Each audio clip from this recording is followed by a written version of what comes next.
According to Quest Times, Chief of Air Staff Air Marshal Oladayo Amao has ordered the suspension of the Air Force officer who barred Benue State Governor Samuel Ortom from accessing the Makurdi Air Force Base on Saturday, February 12, 2022.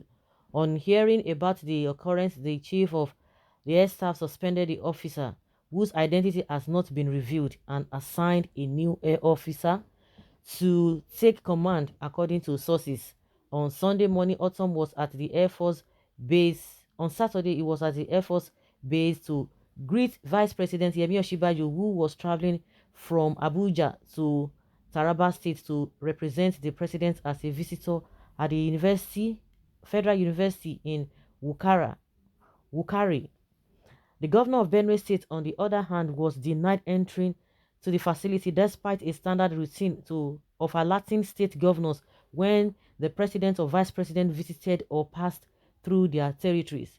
When Ortom received such a protocol alert, he decided to meet the vice president in transit personally. He was taken aback at the fact that he had been stopped, and he quickly spoke to the press about it, which went viral online. According to sources close to the governor, he also complained to federal officials, including the vice president, who was startled by the Air Force officer's actions and requested an explanation. The Chief of Air Staff ordered the officer to be suspended as a result of this. Governor Ortom eventually returned to the base and received the vice president upon his return from Taraba. According to reports, Air Force security prevented Ortom from greeting the vice president when he was in transit through Makurdi earlier today. Governor Ortom later told journalists at Government House Makurdi that the Air Force officers' actions were inappropriate, a breach of protocol, and policies carried too far. On President Muhammadu Buhari's orders, Air Marshal Isiaka Oladayo Amao was appointed Chief of Air Staff of the Nigeria Air Force on January 26, 2021. He is described as a frank military officer who is well liked by his peers. So the officer that prevented or denied Governor Ortom now from entering, who gave him that order? I don't understand who gave him that order now, because he would have gotten the order from the same man that suspended him, but I think that was not the issue. Well, or maybe they just want to do, I don't understand, because it was the same federal government that alerted Governor Ortom that he would be coming, and there was no way, according to the protocol, there was no way he wouldn't have gone there. So if you didn't want him to be there, you shouldn't have even written to him in the first place. And he did what was right. If he had not gone, they would have said, oh yes, it's himself that the Governor Ortom took the whole thing too far. But he didn't even bother. He had to go. Politics is different from governance, and according to what he said yesterday, that was why he went there. So the question is that who now gave the officer the order, gave him that directive to do what he did, but now he's been suspended? Well, that is their own cup of tea. Find out if he's a Fulani man, nothing will happen to him. For the first instance, whoever he is didn't deserve to be suspended. He's doing his work and is a good officer for standing to his duty. Doing which work? To stop the first citizen of the state, not even another state, who is also the chief security officer of the state, from greeting the vice president. I was initially thinking that the order to stop Ortom came from the vice president, but it seems the vice president didn't even give such orders. Who then instructed the officer to stop the governor? That is the question. Who gave the order? As it was the case of the former DSS boss that was sacked, Osinbajo is known for swift and effective retribution. The Nigeria Air Force Authority should have known that the person of the vice president presidential oath will frown at such mundane profanities.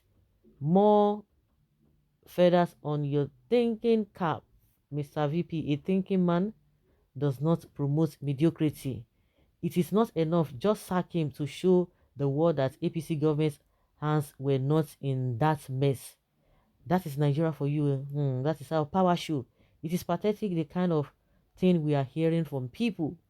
Slowly but surely, we are learning how democracy works. Otom too must learn to be a nationalist. If he's not a nationalist, why did he go there?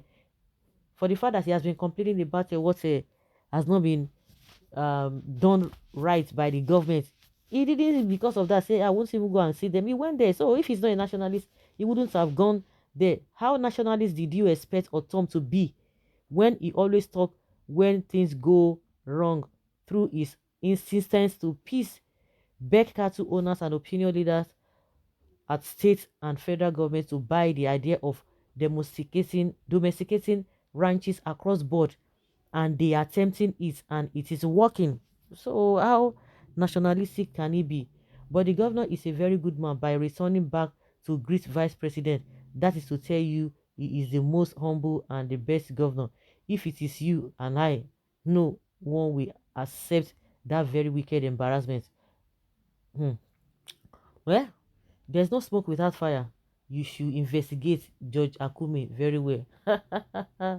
Where is Judge Akume in the body of this report? I don't understand. Nigeria with politics, these are the gimmicks in the service that requires every serving officer to discharge his duties without let or hindrance and in accordance with a documented evidence. Otherwise, you are risk at risk of your job from superiors.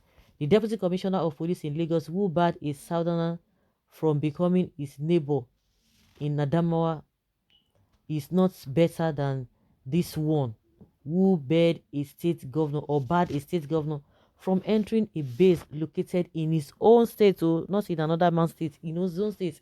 The police commissioner has no case after all is dealing with an Igbo man that has nobody in the security office or council. That one that happened in Adamawa, that one because he does not have a.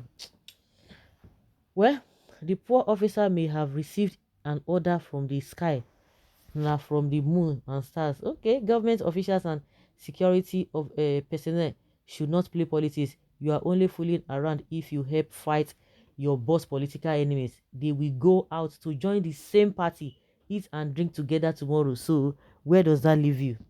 That is what they have been telling other people. But I believe that a officer wouldn't have done that by himself. He wouldn't have done that by himself. Forget all these people. When you investigate, you will know, because everybody just asking questions because you don't even want to blame anybody. That how could somebody do like this? Just like I'm asking, okay, why did they invite the man in the first place? Why was he informed in the first place? Why was the governor informed? Because they know that if the government was involved, maybe they will even set a trap for him that maybe they thought he might not come.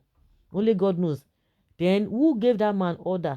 The man wouldn't have done that by his own. That is what I believe. So guys, what do you think? Let's know in the comment section.